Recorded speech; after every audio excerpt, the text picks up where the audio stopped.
14과 현대 사회 문제 1. 알아봅시다. 1번 다음 대화를 잘 듣고 맞으면 O, 틀리면 X 하십시오. 1. 요즘 굉장히 바빠 보여요. 무슨 일 있어요? 사실 요즘 취업 준비 때문에 영어 학원에 다니고 있어요. 시간이 날 때마다 자격증 시험도 준비해야 하고요. 취업 준비를 벌써 해요? 아직 3학년이라서 졸업하려면 한참 남았잖아요. 취업하기가 너무 어려워서 요즘은 나이를 막론하고 다들 취업 준비에 정신이 없어요. 2. 유진 씨는 나중에 자녀를 몇 명쯤 낳을 생각이에요? 글쎄요. 지금은 자녀를 낳을 생각이 없어요. 예전에는 결혼하면 아이를 꼭 낳으리라 생각했지만 지금은 생각이 달라졌어요. 결혼해서 아이 키우는 친구들을 보면 많이 힘들어 보여서요. 예전에 비해 육아복지나 휴가제도가 많이 좋아지지 않았나요?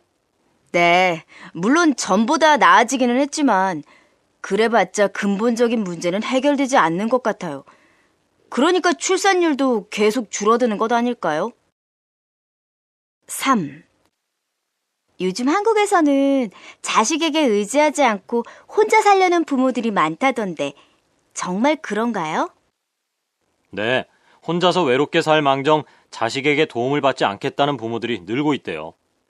동서고금을 막론하고 자식에게 피해 안 주고 살려는 부모 마음은 다 똑같은 것 같아요. 2번. 다음을 듣고 아래의 질문에 답하십시오. 요즘 한국에서는 어린 나이에 유학을 가는 조기 유학이 빠르게 늘고 있는데요. 어릴 때 외국어를 배우는 것이 언어 습득에 도움이 된다는 의견도 있지만 반대로 사회적인 문제점도 많이 나타나고 있습니다. 박사님, 조기 유학으로 인해 생기는 사회적 문제로는 어떤 것이 있습니까? 우선 비용 문제를 들 수 있습니다. 나는 굴물망정 내 아이만큼은 제대로 키워보겠다는 생각으로 과도한 비용을 감수하는 부모가 있습니다. 일반적으로 자녀 한 명을 유학 보내는 비용이 우리나라 회사원의 평균 연봉과 비슷한 금액입니다. 이는 국가적으로 큰 낭비입니다. 또 아이의 정서 문제 또한 요즘 심각한 사회 문제로 떠오르고 있습니다. 어린 나이에 혼자 유학을 갔다가 학업에 흥미를 잃어 나쁜 유혹에 빠지거나 유학에서 돌아온 다음에는 한국의 교육제도나 사회에 적응하지 못해 방황하는 경우도 있습니다. 그렇군요. 하지만 요즘 한국에서는 학교에서의 수업은 물론이고 취업을 하기 위해서는 외국어 실력, 특히 영어 실력이 무엇보다 중요합니다. 그래서 부모들이 자녀가 한 살이라도 어릴 때 유학을 보내려고 하는 거겠죠? 네, 저도 어린 나이에 새로운 언어를 습득해야 한다는 것과 영어의 중요성에 대해서는 동의합니다. 하지만 굳이 조기 유학을 보내지 않더라도 국내에서 좋은 언어 프로그램을 만든다면 사회적으로 생기는 여러 문제를 줄이리라 생각합니다. 물론 이러한 언어교육 프로그램을 만들기 위해서는 국가에서 관심을 갖고 지속적인 지원을 해야 한다고 생각합니다. 3번. 다음은 다문화 가정 자녀에 대한 강연의 일부입니다. 잘 듣고 질문에 답하십시오. 요즘 다문화 가정이 늘면서 다문화 가정 자녀들의 수도 급속히 늘어나고 있는데 이들 다문화 가정 자녀들이 학교 생활 중에 겪는 어려움은 크게 3가지로 나눌 수 있겠습니다. 가장 큰 문제는 한국어 실력의 부족으로 인한 학업 부진입니다. 한국어와 한국 사회 및 문화에 대한 이해가 필수적인 국어와 사회, 역사와 같은 과목에서 더 큰 어려움을 느끼고 있습니다. 이러한 학습 부진의 원인은 말을 배우는 시기인 유아기에 한국어가 서툰 외국인 어머니에게 교육받으며 성장하기 때문에 언어 발달이 늦어지고 이후 의사소통 능력이 현저히 떨어지기 때문으로 볼 수 있습니다. 또 정체성 혼란의 문제입니다.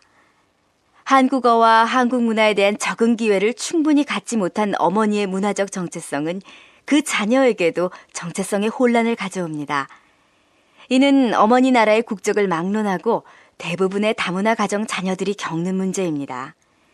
어머니 나라의 문화와 한국의 문화, 이 두 나라의 문화가 이중으로 혼재된 가정교육과 학교 교육을 동시에 경험하게 되면서 심각한 정체성의 혼란을 겪게 되는 것입니다. 그리고 이러한 이유와 외모가 다르다는 이유로 다문화 가정 자녀들은 학교 내에서 집단 따돌림을 당해 정서적 충격을 받는 경우도 있습니다. 이러한 경험을 한 아이들은 사람들과 친해지기를 꺼려하며 소극적인 모습을 보이기도 하고 결국 남을 잘 믿지 않는 경향을 보이는 등의 정서적인 문제를 보입니다. 이에 대한 대책으로 한국어 교육이 필수적이라 할 수 있겠습니다. 근본적인 문제 해결을 위해서는 다문화 가정 자녀의 어머니들이 보다 능숙한 한국어 실력을 키울 수 있는 기회가 주어져야 합니다. 일시적이고 단기적인 지원은 있어봤자 무용지물이라는 것은 현재 다문화 가정 자녀들의 문제를 통해 알 수 있습니다. 정부와 각 지방단체에서는 다문화 가정 구성원에 대한 교육 지원 사업을 적극적으로 모색해야 합니다. 교육 프로그램을 개발하고 전문기관을 설립하여 전문가를 양성하는 등 장기적 계획이 필요한 때입니다. 또한 무엇보다 중요한 것은 우리 사회의 인식이 변화되어야 한다는 것입니다. 이들이 우리와 다르다는 편견을 버리고 우리 사회의 새로운 구성원으로 받아들여야 합니다. 열린 마음의 자세는 다문화 가정 자녀들이 우리 사회의 한 구성원으로 바르게 성장할 수 있도록 돕는 가장 근본적인 방법일 것입니다. 2. 들어봅시다. 2번. 다음을 듣고 아래의 질문에 답하십시오. 최근 경찰이나 우체국 직원임을 사칭해서 전화로 돈을 요구하여 가로채는 보이스피싱 문제가 날이 갈수록 늘고 있습니다. 더욱 심각한 문제는 보이스피싱의 수법이 점점 지능화, 다양화된다는 건데요. 오늘은 보이스피싱에 대한 대응이나 해결책에 대해 알아보는 시간을 갖겠습니다. 김준 교수님, 안녕하세요. 먼저 보이스피싱 전화를 구별할 수 있는 방법에는 어떤 것이 있을까요?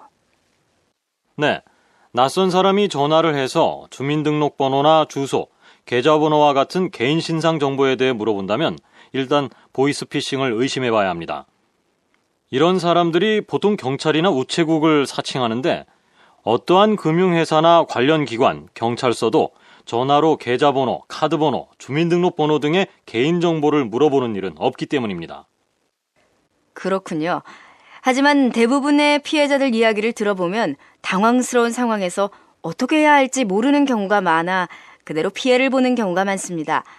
보이스피싱 전화를 받았을 경우에 대응할 수 있는 방법에는 어떤 것이 있을까요? 가장 좋은 방법은 대응하지 않는 것입니다. 당황스러운 상황이라도 연락처를 물은 다음 전화를 끊고 전화 내용에 대한 사실관계를 확인해야 합니다. 이야기를 더 들어봤자 당황해서 마음만 더 다급해질 뿐입니다. 네. 하지만 돈을 이미 사기범에게 보냈다면 어떻게 하죠? 그렇다면 서둘러 거래은행에 즉시 지급정지 신청을 해야 합니다. 또 가까운 경찰서에 피해 신고를 한 뒤 지급정지를 신청한 은행 영업점에 피해구제 신청서와 피해 신고 확인서를 제출하면 피해를 줄일 수 있습니다. 교수님 말씀 감사합니다. 갈수록 전화금융 사기가 지능화되고 있기 때문에 개인정보를 요구할 때는 전화를 끊고 사실관계를 확인해 보는 게 중요하다는 사실. 여러분도 잊지 마시길 바랍니다. 이것만 명심하면 피해를 당하지 않으리라 생각됩니다. 이상으로 인터뷰를 마치겠습니다.